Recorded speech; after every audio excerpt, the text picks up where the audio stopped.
Namo Buddhaya. Perkenalkan, saya Gerald Rexcia dari jurusan TIK, Program Studi Teknik Multimedia Digital. Dalam video kali ini, kita akan mempelajari salah satu ajaran penting dalam agama Buddha, yaitu hukum Kama dan Punabhava atau hukum perbuatan dan kelahiran kembali. Mari kita mulai dari pengertian. Kama berasal dari bahasa Pali, yang berarti perbuatan yang dilakukan dengan niat atau kehendak.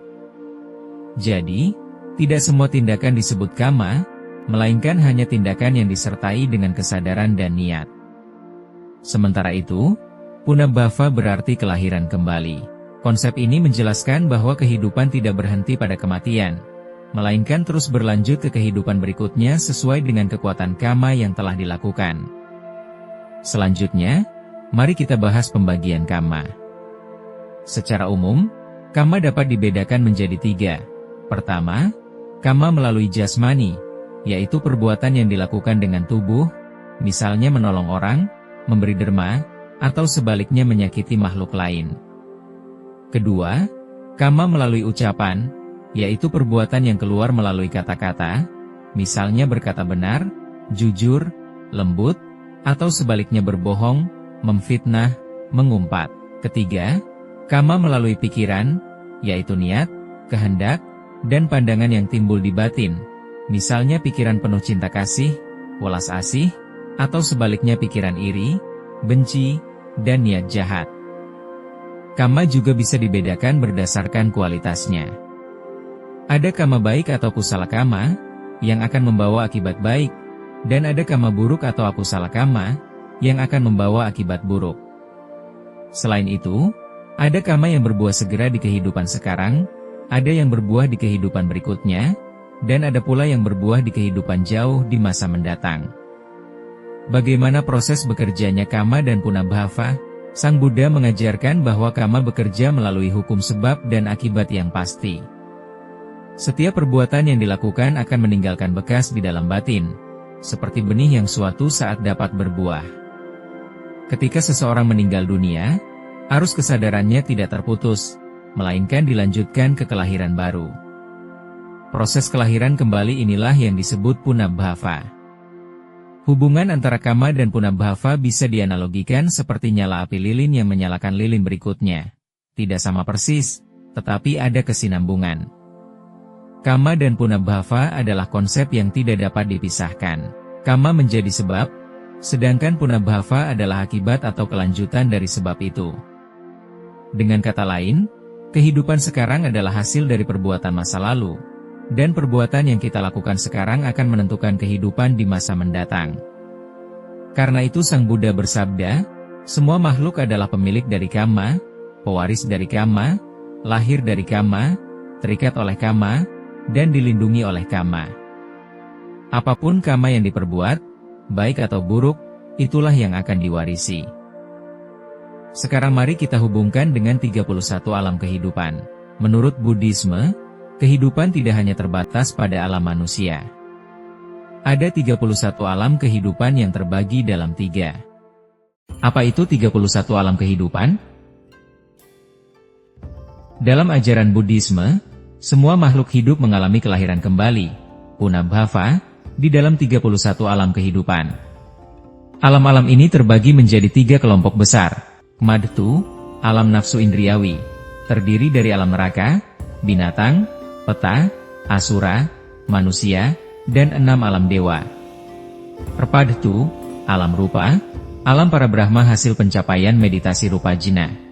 Arpadtu, alam tanpa rupa, alam batin murni hasil pencapaian arpajina.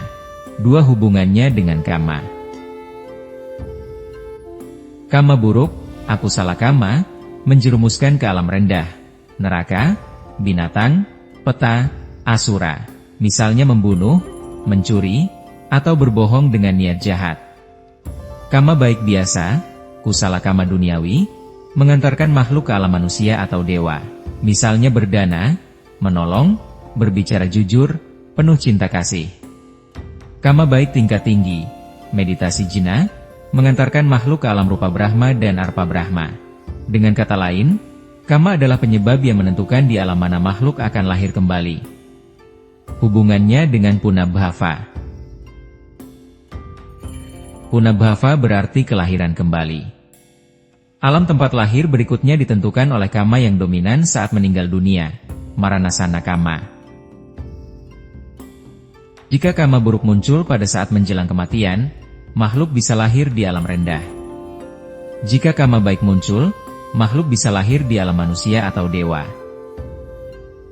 Jadi, Punabhava adalah kelanjutan dari arus kesadaran yang terbawa oleh kekuatan kama. Dengan memahami hubungan ini akan membuat kita sadar bahwa hidup sekarang adalah buah kama lampau. Menyadari bahwa setiap tindakan sekarang sedang membentuk alam kelahiran berikutnya. Terdorong untuk menanam kama baik agar lahir di alam yang lebih tinggi atau bahkan mencapai pembebasan dari samsara, nibbana. Kama berfungsi sebagai penyebab yang menentukan sifat dari Punabhava, yang selanjutnya mengarahkan perjalanan entitas ke dalam 31 alam kehidupan. Setiap tingkat kehidupan menyimpan pelajaran dan pengalaman yang berharga, memberikan wawasan tentang perjalanan spiritual yang lebih dalam. Dengan memahami hubungan ini, individu dapat meresapi makna di balik tindakan dan konsekuensi, serta pergerakan siklus kehidupan. Konsep yang saling berhubungan ini menuntun kita untuk merenungkan bagaimana setiap tindakan kita membentuk masa depan. Tanpa kesadaran akan hubungan ini, banyak orang terjebak dalam siklus yang sama, tidak pernah menyadari potensi untuk transformasi spiritual. Memahami ketiga aspek ini adalah kunci untuk mencapai pencerahan dan mengatasi siklus kelahiran kembali. Dengan kesadaran yang lebih mendalam, individu dapat mulai mengubah kama mereka, melampaui Punabhava, dan akhirnya menemukan kebebasan dari 31 alam yang ada. Transformasi ini merupakan perjalanan yang membawa harapan, membimbing kita menuju pemahaman yang lebih tinggi. Apa signifikansi pemahaman kama dan Punabhava dalam kehidupan sehari-hari? Pemahaman ini mengajarkan kepada kita bahwa setiap tindakan memiliki konsekuensi. Dengan demikian, kita terdorong untuk selalu berhati-hati dalam berpikir, berkata, dan berbuat. Memahami hukum kama membuat kita lebih bertanggung jawab atas hidup sendiri, tidak menyalahkan orang lain atau keadaan. Memahami Punabhava membuat kita sadar bahwa kehidupan sekarang adalah hasil dari perbuatan kita sendiri di masa lampau, dan kehidupan mendatang tergantung pada apa yang kita lakukan sekarang. Oleh karena itu, jika kita ingin masa depan yang baik, maka kita harus menanamkan kama baik sejak hari ini. Kesimpulannya, hukum kama dan Punabhava adalah ajaran yang sangat penting dalam Buddhisme. Ia menjelaskan bagaimana perbuatan menentukan kelahiran kembali, dan bagaimana kita adalah pewaris dari tindakan kita sendiri. Dengan memahami ajaran ini, kita dapat menjalani kehidupan dengan penuh kesadaran, kebijaksanaan, dan welas asih. Demikianlah pembelajaran kita pada hari ini. Semoga pemahaman ini bermanfaat, menginspirasi, dan memotivasi kita semua untuk senantiasa menanam kama baik, demi kebahagiaan di kehidupan sekarang maupun kehidupan yang akan datang. Sabe Sata Bhavantu Suhitata. Semoga semua makhluk berbahagia. Namo Buddhaya.